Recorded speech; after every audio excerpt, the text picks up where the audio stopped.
J'ai testé tous les jeux gratuits sur le MetaQuest 2 et dans cette vidéo je vais vous présenter ma tier list du meilleur au pire jeu gratuit. On va tout de suite commencer le classement. J'ai testé en premier lieu VRChat. VRChat est sans aucun doute le jeu VR gratuit le plus populaire, toutes plateformes confondues. Et même si vous n'êtes pas spécialement intéressé par la réalité virtuelle, vous avez certainement déjà vu de gros youtubeurs faire des vidéos dessus. Je savais qu'il était surtout connu pour son côté social qui permet aux gens de se rencontrer, de discuter ou juste de chiller. Mais le jeu permet également de créer son propre monde, son propre avatar et même de créer son propre mode de jeu. Perso, j'ai pu tester des mondes pour discuter avec des gens, mais aussi des mondes qui proposent des jeux et des avatars. Sur les serveurs les plus populaires, il y avait surtout des Anglais et c'était souvent des enfants qui criaient partout. C'est très difficile de tomber sur des gens adultes qui souhaitent réellement faire des rencontres et discuter tranquillement.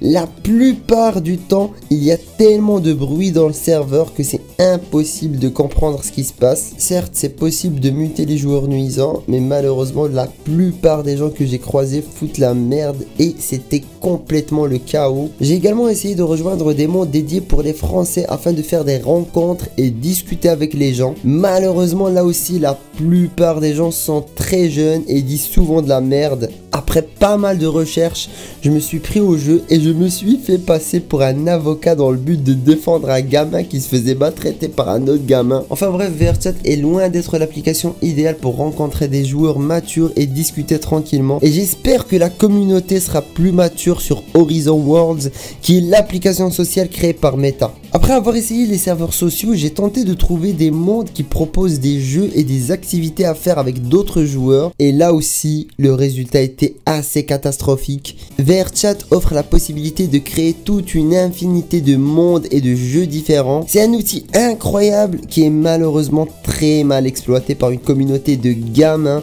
qui préfèrent foutre la merde plutôt que de se prendre au jeu. Comme vous pouvez le voir dans la tier list, il y a 5 catégories. Les jeux incontournables, les jeux qui sont très impressionnants, les jeux qui sont là pour le fun que vous pourrez installer et essayer éventuellement, les jeux pas terribles que je vous recommande pas et finalement les jeux qui sont clairement nuls. Avec la popularité de VRChat, je m'attendais à beaucoup de contenu de qualité et malheureusement j'ai été énormément déçu et c'est pour cette raison que je vais le classer dans les jeux qui sont là pour le fun.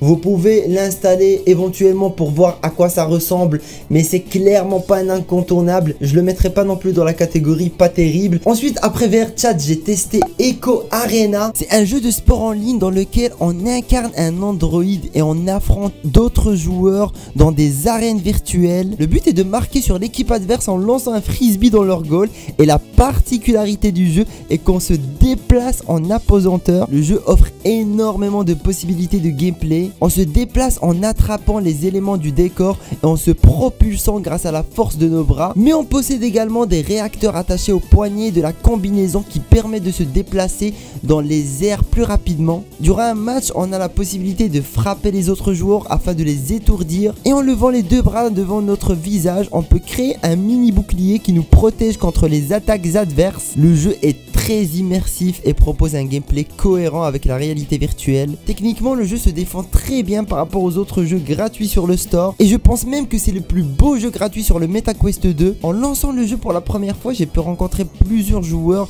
dans le hub online qui permet aux gens de se rencontrer et de s'entraîner. Les gens dans le lobby m'ont appris les règles du jeu et j'ai même pu m'entraîner au lancer de frisbee. Et vous savez quoi, malgré tous les points positifs que je viens de vous citer, Echo Arena n'est pas un jeu sur lequel je vais souvent revenir. En effet, c'est l'un des jeux en réalité virtuelle qui me provoque le plus le motion sickness. Et au bout de quelques dizaines de minutes sur le jeu, je n'arrive plus à tenir debout. J'ai même failli vomir à plusieurs reprises en jouant au jeu et j'ai fini en PLS sur mon lit après le tournage de l'extrait que vous êtes en train de regarder. Bon voilà, je vais essayer d'être le plus objectif possible.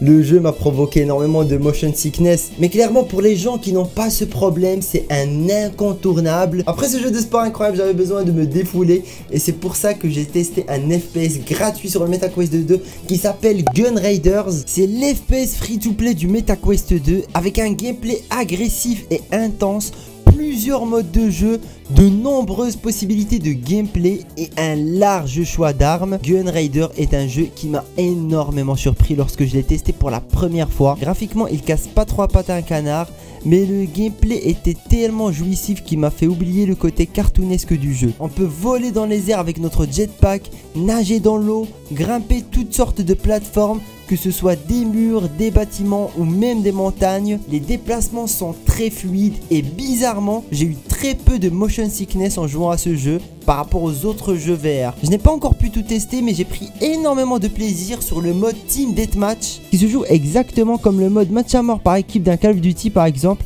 mais avec toutes les mécaniques de gameplay en plus. Bon, clairement le jeu est très bon et je sais qu'il repousse beaucoup de gens à cause de ses graphismes qui sont pas terribles, et malgré ça je le mets en très impressionnant parce qu'il a vraiment un gameplay très kiffant. Ensuite j'ai cherché un peu dans les jeux gratuits et j'ai trouvé un jeu qui s'appelle Gorilla Tag. Contrairement aux autres jeux dont j'ai déjà parlé précédemment, Gorilla Tag n'est pas un jeu visible en haut de page sur le store du MetaQuest. Il fait partie des jeux AppLab qui sont accessibles en scrollant tout en bas de la page sur le magasin. D'ailleurs j'en ai testé plusieurs pour cette vidéo car la plupart sont gratuits et donc c'est pas le dernier de cette catégorie que vous allez voir dans la vidéo. Bref, pour faire simple, Gorilla Tag est un jeu de touche-touche comme celui qu'on jouait en cours de récréation quand on était petit. On incarne un singe au design assez atypique et le but du jeu est d'attraper les autres joueurs en se déplaçant avec nos gros bras de chimpanzé. Le concept du jeu peut paraître simple, mais techniquement le gameplay est difficile à appliquer une fois sur le terrain. Ça m'a pris pas mal de temps pour apprendre comment me déplacer rapidement ou encore comment grimper les différentes surfaces et plateformes de la map. Une map qui est unique sur le jeu, ce qui est très dommage car elle est assez petite et on en fait très vite le tour, ce qui rend rapidement les parties répétitives. Malgré le côté simpliste, c'est un jeu qui demande beaucoup de skills et d'entraînement si vous voulez un jour remporter une partie. Je vais pas vous le mentir, j'étais pas très à l'aise en jouant au jeu. J'ai pas eu de motion sickness, mais les déplacements rapides et qui partaient dans tous les sens m'ont donné un mal de tête insoutenable au bout de quelques heures de jeu. Malgré tout, j'avais quand même bien rigolé en jouant au jeu avec les autres joueurs, qui étaient certes très jeunes, mais qui foutaient pas la merde contrairement aux autres communautés que j'ai pu croiser dans les autres jeux du MetaQuest 2. Pour conclure, je dirais que Gorilla Tag n'est pas un jeu pour tout le monde, mais il peut être très fun à jouer entre potes de temps en temps. Bon, le truc c'est que j'ai fait le tour du jeu assez vite et je me suis fait chier très rapidement. Du coup pour moi ce jeu manque clairement en contenu, je le mets en catégorie pas terrible. Après ça j'ai joué à Battle Talent. Est-ce que vous connaissez Blade and Sorcery? C'est le jeu de combat à l'épée en réalité virtuelle le plus populaire sur le MetaQuest 2. Malheureusement ce dernier est payant et coûte 20 balles sur le store. Mais pour les personnes à petit budget qui recherchent une expérience similaire et gratuite, eh bien Battle Talent est disponible gratuitement sur le store via l'AppLab et sans hésitation je pense qu'il fait partie de mes jeux gratuits favoris sur le Quest. Il offre énormément de possibilités de gameplay, des combats à l'arme blanche, épée, hache, lance et tout ce que vous pouvez imaginer comme arme médiévale. Mais il offre également la possibilité de maîtriser la magie, la télékinésie et même la nécromancie. En plus de tout ça, grâce au mode disponible via mode.io, on a la possibilité de découvrir une infinité de modes créés par les développeurs ou bien par la communauté. Pour le moment, j'ai pu tester que les donjons disponibles sur le jeu de base, mais grâce au mode, on peut avoir accès à plein d'autres modes de jeu, comme par exemple le mode bac à sable ou bien encore le mode guerre. Et contrairement à ce qu'on pourrait croire, techniquement le jeu s'en sort très bien face à la concurrence. Après avoir acheté Blade and Sorcery Nomad sur mon Quest 2, j'ai immédiatement demandé un remboursement tellement j'ai été déçu par la qualité visuelle médiocre de ce dernier. Je trouve que Battle Talent est très bien optimisé par rapport à Blade and Sorcery sur le Quest 2. Les textures du jeu sont très propres, la physique des personnages est vraiment impressionnante et je n'ai absolument rien à reprocher aux animations qui sont plus que correctes pour un jeu gratuit. Dans ce jeu on peut grimper, courir et même glisser. Et forcément avec autant de variété de mouvements dans un jeu en VR, ça demande beaucoup d'espace. Et c'est ce manque d'espace qui m'a empêché de jouer librement au jeu. Si vous souhaitez profiter réellement de ce jeu, vous allez avoir besoin d'une grande pièce car vous allez constamment bouger vos bras dans tous tous les sens. En jouant au jeu, je me suis blessé à plusieurs reprises et donc il est primordial d'avoir suffisamment d'espace pour bouger librement vos mains. À part les quelques blessures que je me suis fait en jouant au jeu, j'ai pris énormément de plaisir à maîtriser les différentes armes disponibles sur le jeu et à massacrer les gobelins et squelettes abrités dans les donjons obscurs qui sont au nombre de 2. Le donjon labyrinthe qui est généré de manière aléatoire et dans lequel on peut affronter des monstres aussi générés aléatoirement. Dans ce donjon on peut trouver différents loots comme des trésors ou encore des objets qui nous permettent d'améliorer nos compétences. Et le deuxième donjon est le donjon arena qui est beaucoup plus simple et qui consiste uniquement à combattre des ennemis. Mais franchement, juste avec ces deux donjons, c'était un pur plaisir. Bon voilà, pour moi, Battle Talent va directement en catégorie incontournable. Ensuite, j'ai joué à Pavlov VR. La version PC VR de ce jeu est payante, mais sur le MetaQuest 2, on a la possibilité de jouer à une version bêta gratuite qui comporte de nombreux modes de jeu et qui donne accès à plusieurs serveurs privés et officiels. J'ai joué à plusieurs modes de jeu, que ce soit les sempiternels, mode zombie, battle royale, murderer, mais j'ai aussi testé des modes plus originaux, comme par exemple un mode qui s'inspire du jeu Evolve, dans lequel un joueur contrôlant un alien doit assassiner les autres joueurs avant de se faire attraper. Puisque c'est un jeu qui comporte de nombreux modes, parfois les parties ne ressemblent à rien, soit parce que les modes sont mal foutus, soit parce que le mode de jeu en question n'a aucun sens et du coup les joueurs font n'importe quoi. Mais si on s'attarde sur le corps du jeu, on constate que le gameplay est très bien foutu. Les armes sont réalistes et le système de tir est vraiment cool. J'ai beaucoup aimé utiliser les différentes armes proposées par le jeu, surtout après avoir fait le tuto qui explique plutôt bien les différentes mécaniques. Le mode de jeu sur lequel j'ai passé le plus de temps est le mode mêlée générale, un mode très classique qui m'a permis d'essayer différentes armes. Mais il faut savoir qu'avant de jouer au jeu, j'étais vraiment pas très convaincu en regardant les différentes vidéos sur YouTube. Mais une fois dans le jeu, j'étais complètement immergé dans chacune des parties que j'ai faites et j'y ai pris énormément de plaisir. Je n'ai eu aucun problème de motion sickness et ça même en me déplaçant rapidement et en bougeant constamment ma tête dans le jeu. Bon franchement ce jeu aussi va en incontournable pour moi parce qu'il est vraiment trop bien. Après Pavlov VR j'ai cherché un jeu solo et je suis tombé sur T for God. Alors ce jeu c'est l'un des jeux les plus impressionnants en termes de direction artistique que j'ai pu tester sur le MetaQuest 2. Certes les formes géométriques qui composent l'univers sont assez simplistes, mais le tout est tellement bien harmonisé que l'univers a directement capté mon intention et j'ai été complètement immergé dans ce monde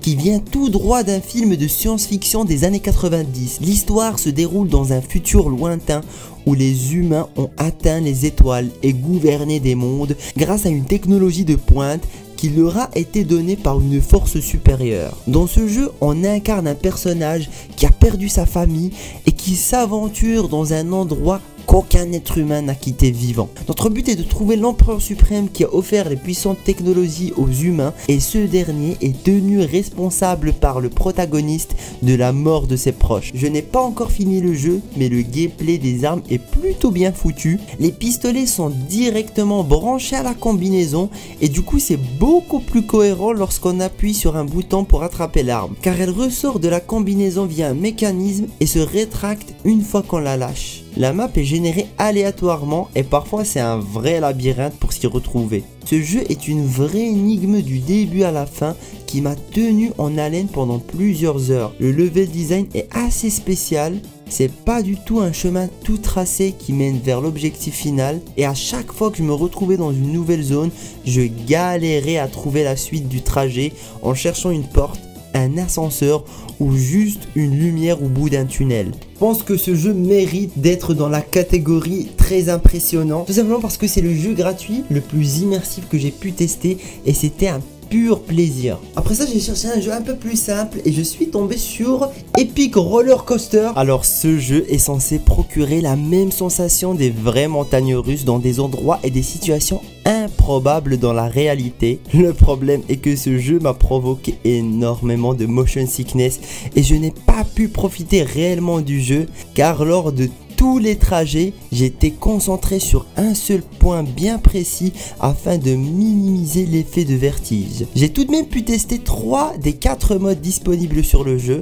le mode solo dans lequel j'ai pu tester une gigantesque montagne russe qui prenait l'intégralité d'une île tropicale. Les décors sont pas mal, mais graphiquement le jeu n'est pas mirobolant. La seule action possible dans ce mode est de prendre des photos à l'aide d'un appareil photo monté sur une tige, mais honnêtement je vois pas trop l'intérêt de cette option. J'imagine que ça reste mieux que rien, surtout pour les personnes fans de mode photo. Le second mode que j'ai testé est le mode jeu de tir. Dans ce mode on peut choisir un gun parmi une liste d'armes disponibles et lors du trajet on a la possibilité de tirer sur différentes cibles. Il y a également une fonction ralenti qui permet de ralentir le temps pour faciliter aux joueurs de viser tout en se déplaçant rapidement. J'ai encore eu plus de motion sickness en jouant à ce mode de jeu et du coup j'ai dû écourter ma partie. Le troisième mode de jeu que j'ai pu tester est le mode course qui m'a pas du tout plu. Il consiste à doser la bonne vitesse selon le virage que vous croisez et le but est d'avoir le meilleur rythme afin d'avoir le score le plus élevé possible. J'ai passé mon temps à me cracher parce que j'allais trop vite dans les virages et du coup j'ai fini par rage quitte le jeu. Pour conclure, je pense pas que ça soit un mauvais jeu, mais si vous avez des problèmes de motion sickness, c'est clairement à éviter. Malgré tout, je pense que ça reste une très bonne porte d'entrée pour les personnes ne souffrant pas de motion sickness et qui veulent expérimenter une première démonstration en réalité virtuelle sans avoir à gérer un gameplay complexe ou une difficulté trop élevée. Bon les gars, j'ai clairement pas envie de faire ça, mais je vais mettre ce jeu dans la catégorie nulle parce que j'ai pris zéro plaisir à jouer à ce jeu. Bref, après cette bouse, j'ai essayé Gladiatus. Gladiatus est un jeu de zombies assez classique. On se retrouve dans une arène à affronter divers zombies grâce aux armes et équipements qui nous sont fournis. Et le tout est filmé et passe sur une grande émission télévisée intergalactique. Malgré son aspect Roblox, le gameplay du jeu est plutôt cool. On a à notre disposition une ribambelle d'armes, blaster, lance-missiles, akimbo, pied de biche et plein d'autres instruments de combat pour déchiqueter du zombie. On a la possibilité d'acheter des munitions, des armes et des soins sur une machine avec de l'argent qu'on accumule durant les différentes manches. Et on a également à notre disposition une deuxième machine nous permettant d'améliorer nos armes. Malheureusement, je n'ai pas pu la tester car cette dernière fonctionne uniquement grâce à des cristaux que je n'ai pas trouvé en jouant au jeu. En tuant les zombies, on a la possibilité de ramasser des armes, des bonus et de la viande qu'on peut échanger sur une machine pour améliorer nos statistiques. Toutes ces fonctionnalités, ça m'a pas mal rappelé le mode zombie de Call of Duty dans lequel on peut acheter des boissons pour améliorer notre défense ou bien encore la vitesse de déplacement. Le bestiaire du jeu est plutôt impressionnant. On a la possibilité d'affronter une grande variété de zombies, des zombies blindés, des zombies kamikazes, des zombies rapides et même des zombies clowns. Il y a également des boss et d'autres variétés de monstres plus compliqués qui ajoutent un peu de challenge à ce jeu qui est au final pas si compliqué que ça, surtout si on le compare à d'autres jeux du même acabit. Par contre, lorsque j'ai lancé le jeu pour la première fois, j'ai été plutôt impressionné car je m'attendais pas à un jeu aussi complet et riche en contenu. Pour un jeu gratuit, je trouve qu'ils se foutent vraiment pas de notre gueule. Je pense même qu'à l'instar de Echo Arena, ça pourrait très bien être un jeu payant à 15 ou 20 euros. Et bon, celui-là, je vais le mettre dans la catégorie très impressionnant aussi.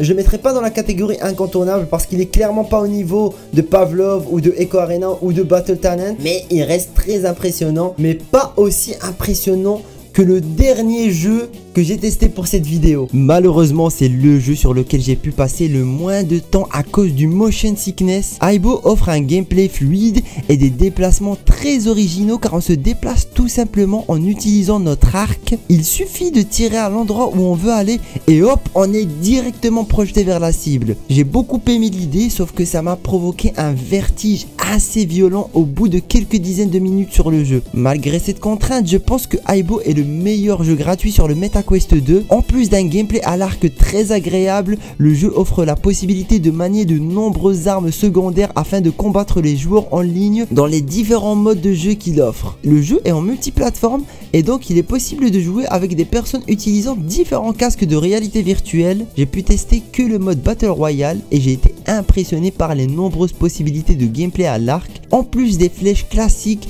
nous disposons de flèches explosives, de flèches aveuglantes, de flèches de glace et de pas mal d'autres possibilités. Le mode Battle Royale est assez classique. Au début à bas level, on affronte surtout des bots et en montant de niveau on peut affronter des vrais joueurs. Le point fort du jeu est clairement la jouabilité qui sort du commun avec un gameplay à l'arc extrêmement bien fait et des déplacements bien pensés pour la réalité virtuelle. Néanmoins ce dernier point reste un frein pour les joueurs sensibles au motion sickness. Et donc voilà, ce jeu excelle sur plus ou moins toutes les catégories et je suis obligé de le mettre en incontournable.